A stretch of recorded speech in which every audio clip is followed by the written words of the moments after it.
बोलिए सद्गुरु देव की जय। मंचासीन पूज्य श्री साहिब जी,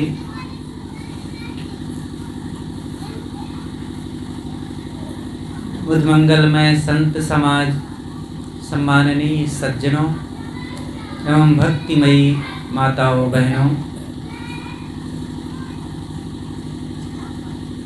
अभी हम संतों के द्वारा बहुत ही सुंदर भजन एवं उनके कुछ विचार श्रवण कर रहे थे। थोड़ी देर आप लोगों के बीच मैं भी कुछ बातें रखने का चेष्टा कर रहा हूँ।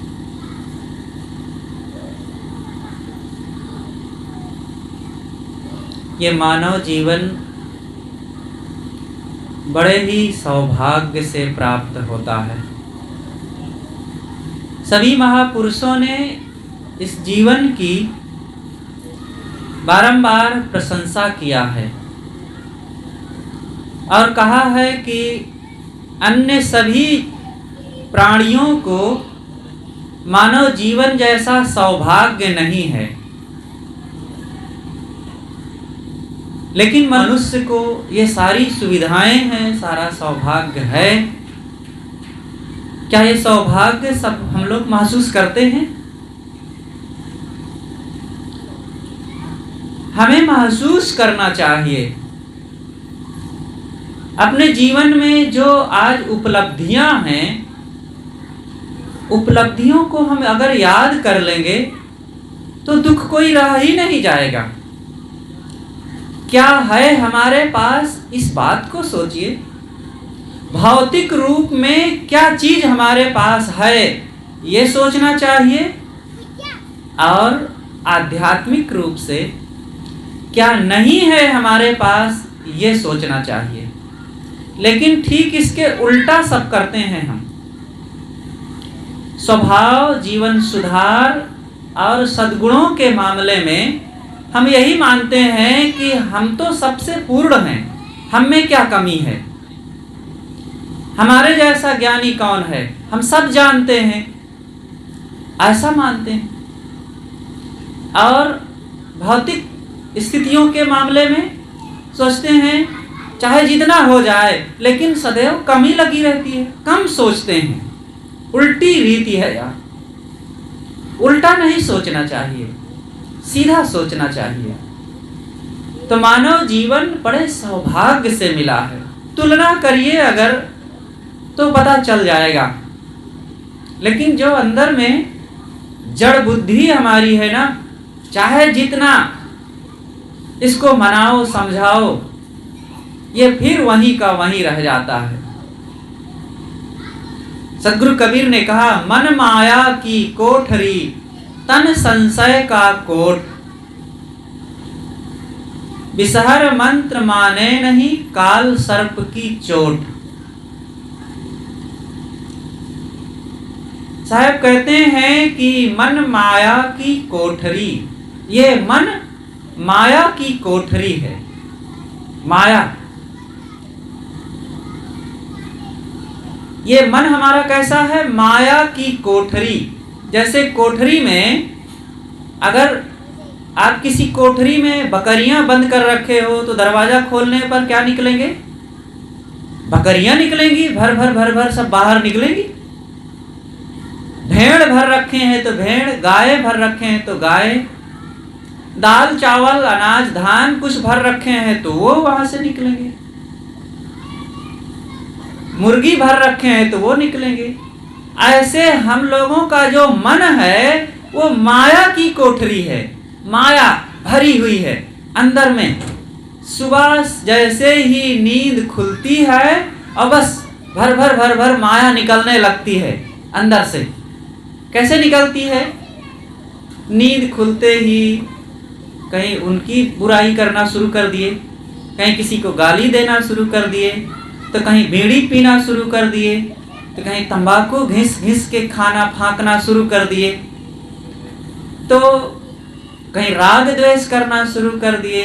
जिन जिन बातों से, जिन जिन कर्मों से हम बाहर उलझते हैं आत्म अस्तित्व को खोते हैं और विवाद, कलह, अशांति का काम करके अपने को उलझाते हैं, वो सब माया है। माया नाम की कोई बाहर जंतु नहीं है जो आकर के हमें दबोच ले। हम माया का निर्माण करते हैं। लोग कहते हैं ना, ऐसा है भगवान की माया है, अब वही चाहे तो बचावे और चाहे तो डुबावे। भगवान कोई निर्दय क्रूर है क्या? वो आपको नहीं बचा रहा है। भगवान कहीं नहीं है जो माया अपने पास पाल रखा है। जैसे कोई व्यक्ति हो, अपने दरवाजे पर वो बहुत से कुत्ते पाल रखा हो और कोई उधर से जाए तो वो उन कुत्तों को लोहकार दे और आपको नोच खाए सब। ऐसा कोई भगवान है क्या? वो माया नाम की कुतिया पाल रखे हैं और वो सबके ऊपर छोड़ देता है। और यहाँ सब दुखी हैं, सब भगवान की दुहाई देते हैं। भगवान यहाँ सब कर रहा है, जो कुछ है सब भगवान की लीला है। भगवान लीला कर रहा है और यहाँ सब बेचारे छोटे बड़े नर नारी बालक वृद्ध जल रहे हैं दुखों में। कुकर्म हो रहे हैं, अत्याचार हो रहा है, लूट फूंक हो रहा है, गबन हो रहे हैं, दुराचार व्यभिचार हो रहा है, हत्याएं हो रही हैं। और ये सब लीला भगवान किए हैं। और ये लीला कर करके, कैसी लीला? लीला कहते हैं खेल को, तमाशा को, मन बहलावन को। भगवान अपना मन बहला रहा है और इसमें सब जल रहे हैं, सब दुखी हो रहे हैं। इसलिए हमें ये बाहर लीला नहीं, यहाँ पकड़ना नहीं है और अपने मन को बाहर विषयों में, ये मन के इन भुलावन में, अंधकार में ये भटकने से काम नहीं बनेगा। बाहर निकल करके अपने मन के इन स्वभावों को हमें इनसे निकाल करके, अपने इन दुर्गुणों को और इन आदतों से निकल करके हमें अपने मन में, जीवन में सुंदर स्वभाव अपनाना पड़ेगा। साहब कहते हैं, मन माया की कोठरी तन संशय का कोट। ये शरीर संशय का किला है। संदेह, संदेह आदमी सब प्रकार से संदेह करता रहता है।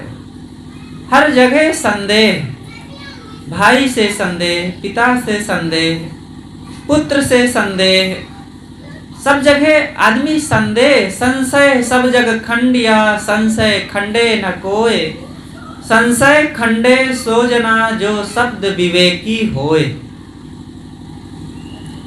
संदेह, मन के संदेह को त्यागना बहुत जरूरी है। हमारा मन बाहर हरदम कुछ ना कुछ सोचता रहता है। मन माया की कोठरी तन संशय का कोट। ये मन हमारा जो है कुछ ना कुछ सोचता रहता है, अनावश्यक बातें, अनावश्यक विचार अपना अपना करके हम अपने मन को बहकाते रहते हैं। ये हमारा जो समय मिला हुआ है सुंदर, इतना बढ़िया सुअवसर मिला है, इसको पा करके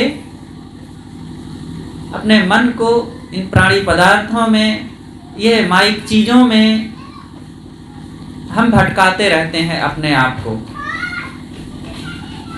बाहर कहीं कुछ मिलना नहीं है। मैंने पहले ही कहा कि ये बड़े सौभाग्य से जीवन हमें मिलता है। गोस्वामी जी कहते हैं, बड़े भाग्य मानुष तन पावा, सुर दुर्लभ सदग्रंथन गावा। और सदगुरु कबीर साहब कहते हैं, मानुष जन्म पाए के चूके अब की घात। तो ये मनुष्य केरी खोलरी और मन माया की कोठरी, इस प्रकार से ये जीवन हमारा बड़ा दुर्लभ है। ऐसा सुंदर मिलना बहुत ही कठिन है। अन्य प्राणियों को देखिए, क्या उनको यह सुअवसर है? कोई जानवर है, वो कीचड़ में, गोबर में, गंदगी में पड़े हैं, उनको खाने की वो सुविधाएं नहीं हैं, रहने की कोई सुविधा नहीं है, और उनका जीवन, उनका स्वभाव कैसी विवशताओं से भरा हुआ होता है। वो स्वतंत्रता पूर्वक जी नहीं सकते, खा नहीं सकते, अपने सुख दुख का निदान नहीं कर सकते, बीमार है तो बता नहीं सकते, डॉक्टर के पास जा नहीं सकते। कितनी विवशताएं हैं अन्य प्राणियों को। हमें इतना बढ़िया सुअवसर मिला हुआ है, सब चीज रहने में, पहनने ओढ़ने में। देखो आज ये ठंडी के दिन चल रहे हैं, कितना बढ़िया यहाँ पर सुअवसर है। इतना रहन सहन, खान पान, पहना ओढ़ाव, हर सुविधा हमारे पास है, फिर भी हम इन चीज़ों को लेकर के परेशान रहते हैं। ये कमी है, वो कमी है, कुछ कमी नहीं है। वर्तमान में हमें जीना आना चाहिए। जो कुछ उपलब्ध है उसी में खुश रहना हमें सीखना चाहिए। मैं कह रहा था कि मानुष जन्म नर पाए के चूके अब की घात। ये इतना बढ़िया सुंदर जो सुअवसर हमें मिला हुआ है, इसको पा करके हमें परमार्थ का काम करना चाहिए। सदाचार, संयम का काम, सद्गुणों की कमाई का काम होना चाहिए। ये जीवन का अगर सदुपयोग ना किया गया तो ये एक एक दिन जो हमारे हैं, इनके लिए हमने क्या किया? समय अशनीको बीतो जात, सदगुरु कबीर का एक भजन है। ऐसा ये सुंदर सुंदर दिन हमें जो मिले हुए हैं, ये क्षण क्षण बीतते जा रहे हैं। बुढ़ापा आ जाएगा, एक दिन आएगा कि नहीं आएगा? बुढ़ापा आने के पहले रोग आ जाता है। इतना बढ़िया जो समय मिला हुआ है, इस समय को, इस सुंदर जवानी को, इस स्वास्थ्य को और इतनी उपलब्धियां जो हमें मिली हुई है, इन चीज़ों को हमें खो करके आजकल में केवल पछताना पड़ेगा। इसलिए सदगुरु कहते हैं कि ये जो हमारा अवसर है, इसको बहुत सदुपयोग करना चाहिए। राग द्वेष में, लड़ाई झगड़े में, ये लोभ मोह में पड़ करके इन चीज़ों में हम अपने समय को जो बिता देते हैं, बहुत बड़ा धोखा खाना है। सदगुरु कहते हैं जिनको इतने बढ़िया अवसर मिले हुए हैं, वे भी अगर उनका सदुपयोग नहीं कर रहे हैं, स्वास्थ्य मिला, धन मिला, घर मिला, इतने बड़े सब बाहर के प्रसाधन मिले हुए हैं, अगर उनका हमने अपने जीवन में सदुपयोग नहीं किया तो सब व्यर्थ, धीरे धीरे सब छूट जाता है। इसलिए हम सबको अपने जीवन में परमार्थ की कमाई करना चाहिए। अपनी बातें मैं ज़्यादा आगे नहीं बढ़ाऊंगा। सदगुरु कहते हैं कि रतन का जतन कर माड़ी का श्रृंगार, आया कबीरा फिर गया झूठा है हंकार। रतन का जतन कर माड़ी का श्रृंगार। रतन, रतन किसे कहते हैं? ये जो वाणी है हमारे पास, ये हमारे लिए रतन है। ये इंद्रियां हमारे पास जो है, ये भी रत्न हैं। ये जवानी एक रत्न की तरह हमें मिली हुई है। इतना बढ़िया सुंदर जो घर परिवार का सुअवसर मिला हुआ है, सबका प्रेम मिला हुआ है, ये सब रत्न की तरह है। हमारे पास मन है, सुंदर मन हमें मिला हुआ है। इनका अगर सदुपयोग ना किए तो यह भी सब बेकार है। इसलिए सद्गुरु यहाँ पर बताते हैं कि रतन का जतन कर माड़ी का श्रृंगार। माड़ी का मतलब होता है जैसे कि चावल में माड़ चढ़ी होती है। चावल में माड़ तो चढ़ा है, लेकिन वो कितना, चाहे जितना ये चीजें हमें मिल जाएं, इन चीजों के बीतने में, इनके छूटने में, नष्ट होने में देरी नहीं लगती। ये बाहर की चीजें बस ऊपर कवर की हुई हैं और इन सब के छूटने में देरी नहीं लगती। तो सद्गुरु कहते हैं कि रतन का जतन कर माड़ी का श्रृंगार। इतना बढ़िया ये रतन हमें जो मिला हुआ है, माड़ी के श्रृंगार की तरह सब बीत जाता है। माड़ी जैसे बाजार होता है, मंडी को भी माड़ी कह सकते हैं। दिन में जाइए देहाती बाजारों में दिन में सजावट होती है, और शहर में चले जाइए तो खास रूप से रात में वहां रौनक आती है। शाम होते ही भीड़ शुरू हो जाती है और 7-8 बजे तक तो जो जगमगाहट रहती है कि क्या पूछना। लेकिन वो जगमगाहट कितने समय तक रहती है? 10 बजते बजते हल्का होने लगता है और 11-12 बजे केवल सुना साना कुत्ते टहलते हुए नजर आते हैं। ऐसे हमारा जीवन है। यहाँ पर एक समय आता है बचपना की जो उछलती थिरकती हुई अवस्था होती है, पढ़ने लिखने भाग दौड़ उस समय का जो अवसर होता है, वो जवानी आते आते सब बीत जाता है। जवानी की दूसरी उमंगें होती हैं, जो शरीर की रौनकता और इच्छाओं कामनाओं की बाढ़, घर परिवार में जिम्मेदारियां, फिर बाल बच्चों को संभालना, धन कमाना, यह भी सब बीत जाता है। बुढ़ापा आ जाता है थोड़े दिनों में, और बुढ़ापे में शरीर अब असमर्थ होने लगता है, अंग ढीले होने लगते हैं, इंद्रियां कमजोर होने लगती हैं, बाल पकने लगते हैं, दांत अब दर्द और उसमें झड़ना शुरू हो जाता है।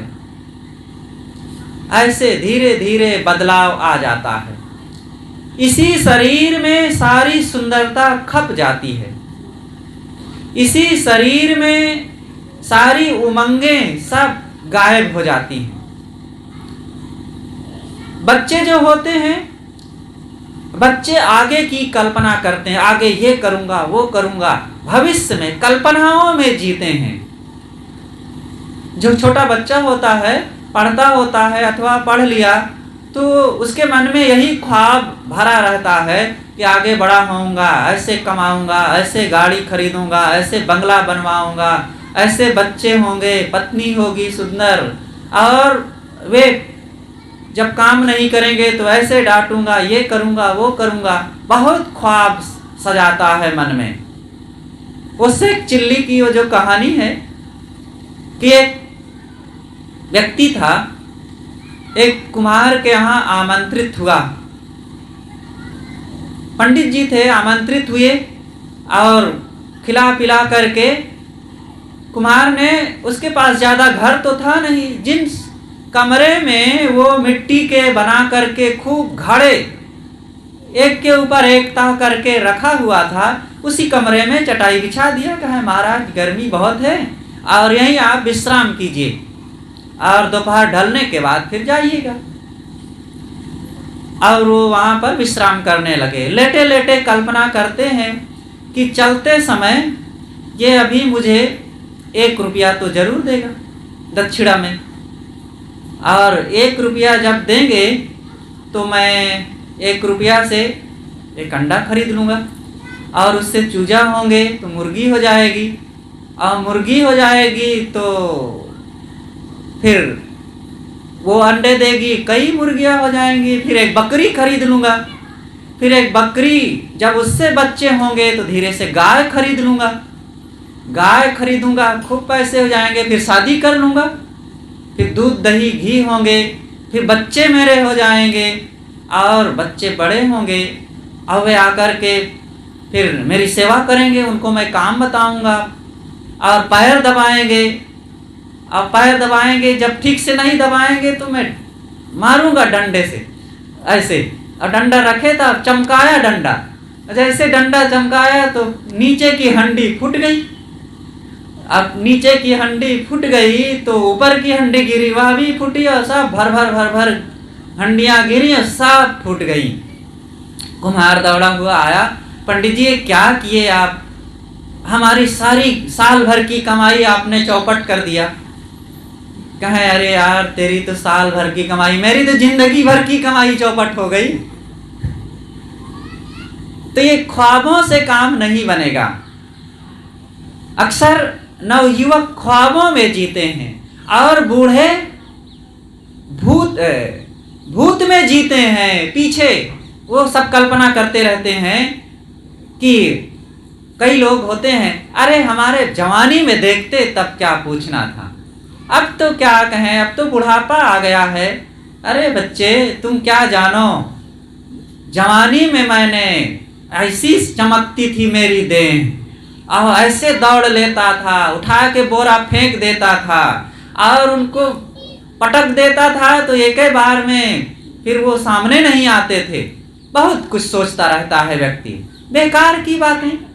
वर्तमान में जियो, वर्तमान में क्या कर रहे हैं हम, वर्तमान में जो करना चाहिए वो नहीं करते हैं, भूत भविष्य में जीने से क्या होगा। वर्तमान में बरतो भाई, भूत भविष्य सब देव बहाई। और सदगुरु अभिलाष साहब जी कहते हैं, जो बीत गया सो मुर्दा है, आने वाला सपना है, जिसमें हम बंधन काटें वर्तमान समय अपना है।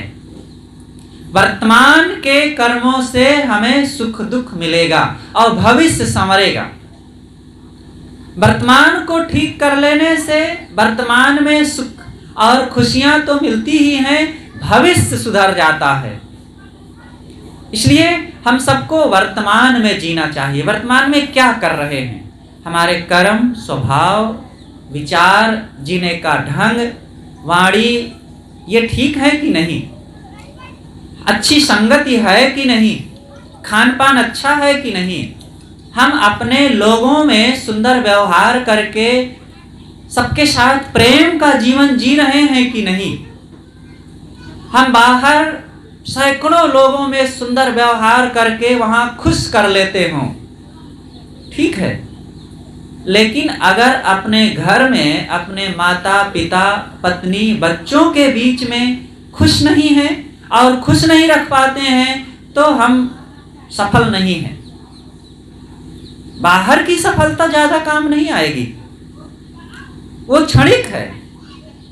लोग मिल गए, वहां हाथ मिलाए, राम राम किए, नमस्ते किए, गए, जेब में पैसे हैं तो चाय पानी करवा दिए और लोगों में खूब पहुंच गए, जूता पहने खटपट खटपट, और 10 20 50 मित्रों में खूब अपनी सेखी बघार लिए, खूब सम्मान। जब तक पैसे हैं जेब में खूब सब लोग खुश रहेंगे बाहर, लेकिन घर में केवल पैसे से काम नहीं बनेगा। घर में प्रेम चाहिए, सहनशीलता चाहिए, दूसरों को सम्मान देना भी जरूरी है, जीने का ढंग होना चाहिए। बूढ़े हो गए, बुजुर्ग हो गए, लेकिन अभी भी चंचल बने हुए हैं। संयमी जीवन होना चाहिए, खान पान में अगले को श्रेय देना सीखना चाहिए, छोटे बड़ों की इज्जत, सबकी सलाह लेना और सलाह देना भी जरूरी है। कितने लोग होते हैं कि सब समय अपनी बड़ाई करते रहते हैं, अपनी आत्म प्रशंसा नहीं होनी चाहिए। दूसरों की बातों को भी गंभीरता से सुने, दूसरों से सलाह लें भी और दें भी। हमने सदगुरु अभिलाष साहब जी से ये सीखा कि जब इलाहाबाद आश्रम में कोई काम हुआ करता था, जैसे कोई कमरा बनना हो, कोई चीज खरीदना हो, या कहीं यात्रा करनी हो, तो गुरुदेव जी छोटों से भी राय ले लिया करते थे। अब औरों से भी लेते थे, लेकिन हमें खास रूप से हमें अपना अनुभव, हम तो एक छोटे व्यक्ति थे वहाँ, लेकिन वे हमसे भी पूछ लिया करते थे कि यहाँ पर कमरा इस ढंग से बनना है, तुम्हारी क्या राय है? इधर होना, इस ढंग से दरवाजा होना चाहिए कि इस तरीके से होना चाहिए, और यहाँ बनना उचित है कि नहीं? अपने ढंग से राय दिया जाता था। मानने योग्य बात होती तो मानते थे, नहीं तो नहीं भी मानते थे। सर्वसम्मति से काम हुआ करता था। आपस की मीटिंग, बारंबार समय समय से मीटिंग पर वो इतिहास की घटना याद आती है कि शाक्य वंशियों में तथागत बुद्ध के उस जगह में, पर उनके परिवार में, जहाँ पर शाक्यवंशी लोग, शुद्धोधन जहाँ थे, एक बड़ा गणराज्य था। गणराज्य, कई लोगों को मिल करके वो राज्य चलता था। उधर वैशाली के, शाक्य के, और कई लोग, 6-7 लोग थे, सब बारी बारी से राज करते थे। कुछ साल ये राज करते थे, फिर ये किसानी करने लगे, फिर दूसरे लोग राज करते थे, और सबकी आपस की बड़ी मीटिंग होती थी, और बड़ी एकता, बड़ा प्रेम, कोई उनको तोड़ नहीं पाता था। जब साकेत नरेश प्रसेनजीत उस पर लड़ाई करना चाहा, तो लोगों ने कहा आप वहां पर जीत नहीं सकते, क्योंकि वे आपस में बड़ी मीटिंग करते हैं और बड़ी एकता है, बहुत प्रेम है। कोई सफल ना हुआ उनको हराने में।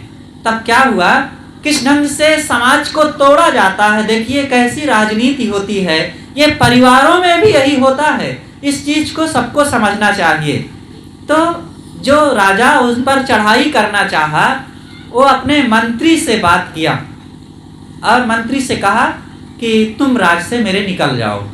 आपस की सांठ-गांठ थी, मंत्री को निकाल दिया। निकल करके वही उन राजाओं में गया, शाक्यवंशियों में, राजा से मिला। राजा ने कहा कि कैसे आना हुआ? कहा अरे क्या बताएं, हम वहाँ के मंत्री थे और हमारे राजा ने हमको निकाल दिया है। क्या अच्छा, क्या बात है, कौन सी आपसे गलती हो गई? कहा कुछ नहीं गलती हो गई, आप लोगों की प्रशंसा किए हम थोड़ी सी, और इसी से वो नाराज होकर के निकाल दिए। कहा ऐसा तो नहीं करना चाहिए, लेकिन कोई बात नहीं, तुम हमारे यहाँ रहो। बड़े सरल थे, बहुत अच्छे लोग थे वे सब, दूसरों को आत्मसात करना, सहना जानते थे। कहा ठीक है हमारे यहाँ रहो। अब उसको मौका मिल गया वहाँ रहने का। अब वो रहने लग गया धीरे। जैसे कहा तुम वहाँ किस पद पर थे? कहा मंत्री थे। कहा हमारे यहाँ मंत्री बन जाओ। मंत्री बना लिए। अब मंत्री बन गया तो सब राजाओं को समय समय से बुला करके उनका कान भरने लगा। तो एक को अकेले में बुला लेता और कहता कि तुम्हारे घर में सब्जी भी बनती है? कहा हाँ सब्जी बनती है। कहा अच्छा अच्छा ठीक है जाओ। अब वो चला जाता तो दूसरा राजा पूछता कि क्या पूछे? कहा वो पूछे थे कि क्या तुम्हारे घर में सब्जी बनती है? कहा अरे ये तो सब कोई जानता है, ये बात तो नहीं, कोई और बात पूछा होगा। तो दूसरे को बुला करके पूछता तो कहा क्या तुम लोग 2 बैलों से हल जोतते हो? कहा हाँ 2 बैलों से जोतते हैं। कहा अच्छा अच्छा ठीक है जाओ। तो वो चला गया। तो दूसरा पूछता है क्या पूछे हुए? कहेंगे वो पूछे हैं कि क्या 2 बैलों से? कहा अरे ये तो सब कोई जानता है, 2 बैलों से तो हल जोता ही जाता है, और कोई बात पूछा होगा, आप पूछते नहीं हैं, आप बताते नहीं हैं, सही बात छिपा रहे हैं। इस प्रकार से वो फूट डालना वहाँ शुरू कर दिया। और थोड़े दिनों में प्रसेनजीत चढ़ाई किया और अब कोई सहयोग नहीं किया, एक इकट्ठा ना हुए और पूरा राज बिखर गया और वो चढ़ाई करके जीत लिया। ऐसे घरों में भी तो होता है, एक भाई के साथ दूसरा कोई बात किया और कान भर दिया, और वो दूसरा भाई के विरोध में खड़ा हो गया। अब उसके साथ कोई समस्या आई थी, ये नहीं खड़ा हुआ। हमारे भारत की जो टूटन का, यहाँ के पतन का कारण यही रहा है। अंग्रेज आए, ऐसे ही तो आए थे। वो पहले व्यापार करने आए थे, राज करने नहीं। लेकिन जब देखे कि यहाँ की संपन्नता, यहाँ की सरलता, यहाँ की उदारता और यहाँ की संकुचितता, और फिर धीरे धीरे एक वर्ग के लोगों को अपने में मिलाए और उनको अपने में मिला करके उन्हीं से कहे कि तुम इन पर शासन करो, और उनके साथ उनको भी कुछ हिस्सा देने लगे और अपना सारी हिस्सेदारी लेकर इंग्लैंड भेजने लगे। इस ढंग से पूरा देश हमारा गुलाम हुआ। चाहे देश की गुलामी हो, चाहे समाज की गुलामी हो, चाहे परिवार की गुलामी हो और चाहे व्यक्तिगत गुलामी हो, सारी गुलामी का कारण है आत्मबल की कमी, आत्म संयम की कमी। इसलिए हमें आत्मबल होना चाहिए। किसी भी कार्य को करने के लिए आत्मविश्वास, हम ये काम कर सकते हैं। हम गुरु संतों के विचारों से जुड़ करके अपने जीवन को बदल सकते हैं। हम सत्संग में, भक्ति में, सदाचार में, जीवन सुधार में सफल हो सकते हैं। हम दोष दुर्गुणों को त्याग सकते हैं। देखो ना, छोटी छोटी आदतों को छोड़ने में हमारे पास आत्मबल नहीं होता है और हम सफल नहीं होते और सोचते रह जाते। करत विचार जन्म गो खीसे ईतन रहत असाधा। विचार करते ही हमारा जीवन बीत जाता है और असाधा ही रह जाते हैं। पूरा जीवन हम साधनाहीन बने रह जाते हैं। अबोध अवस्था में, अज्ञान अवस्था में तंबाकू, बीड़ी, सिगरेट शुरू कर दिए, आदत लग गई। अब लत इतनी लग गई कि समझदारी आने के बाद भी, अच्छे लोगों से मिलने के बाद भी आत्मबल ना होने के कारण उन आदतों को अब छोड़ नहीं पाते हैं और सोचते हैं कि छोड़ेंगे। तकत तकावत तकी रहा, सके न बेझा मार, सबे तीर खाली परा, चला कमा नहीं डार। जानते हैं, जनाते हैं, समझते हैं, हानि लाभ को पहचानते हैं और निश्चय भी करते हैं कि यह करेंगे, अब यह नहीं करेंगे, लेकिन सके न बेझा मार, तीरें नहीं चलाते हैं। बस तीर को साधते हैं, उठाते हैं, धरते हैं, बस गिनते रहते हैं। क्या होगा इससे? काम करो। अपने जीवन में सफलता प्राप्ति के लिए बस कमर कसो, चल पड़ो। चलने से मंजिल निकट हो जाती है, काम सरल हो जाता है। कोई चलना ही शुरू नहीं करेगा तो मंजिल कैसे मिलेगी, सफलता कैसे मिलेगी, काम कैसे होगा? इसलिए कोई भी दोष को त्यागने के लिए, कोई भी पथ पर सफल होने के लिए हमें दृढ़ संकल्प की जरूरत है। महात्मा सुकरात यूनान के एक महान संत थे, दार्शनिक, विचारक थे। तो एक बार उनके एक शिष्य ने कहा कि भगवान, आप इतने महान ज्ञानी हैं, आप मुझे कुछ अपनी चीज दीजिए जिससे कि मैं भी आपके जैसा महान बन सकूं। उन्होंने कहा कि लीजिए, अपना कमरबंद निकाल करके दे दिए। तो उन्होंने कहा कि इसको मैं क्या करूंगा? कहा कि देखिए, मैं कमर कस करके कोई भी कार्य को करने के लिए तैयार रहता हूं और तुम भी यही दृढ़ निश्चयी बनो। कमरबंद का मतलब, बेल्ट लगाने का मतलब क्या होता है? आज हमारी परंपरा में भी तो बेल्ट लगाया जाता है, माताएं भी लगाती हैं, पुरुष भी लगाते हैं, करधनी जिसे कहते हैं, बच्चों को भी करधनी बांध देते हैं। इसका क्या तात्पर्य होता है? इसका तात्पर्य यही है कि कमर कस के काम करना एक आत्मविश्वास का प्रतीक है यहाँ। लेकिन ये सबको कोई के दिल दिमाग में बातें नहीं आती है, केवल वो बेल्ट बांधना जानते हैं बस दिखाने के लिए। आप भी आत्मनिश्चयी बने, आत्मबल। कमर कहते हैं ना कि अरे भाई वो तो कमर कस के लग गया, बस कमर कसे रहता है वो सब समय। कमर कसने का मतलब सब समय तैयार रहना किसी काम को करने के लिए, और जब तैयार रहेंगे तभी आप सफल होंगे। महात्मा गांधी से एक बार एक अंग्रेज ने पूछा था कि आप ना बहुत बड़े विद्वान हैं, ना बहुत सुंदर हैं और ना बहुत पढ़े लिखे हैं, और भी आपकी कोई बाहरी योग्यता नहीं है, फिर भी भारत की जनता आप पर क्यों लट्टू है।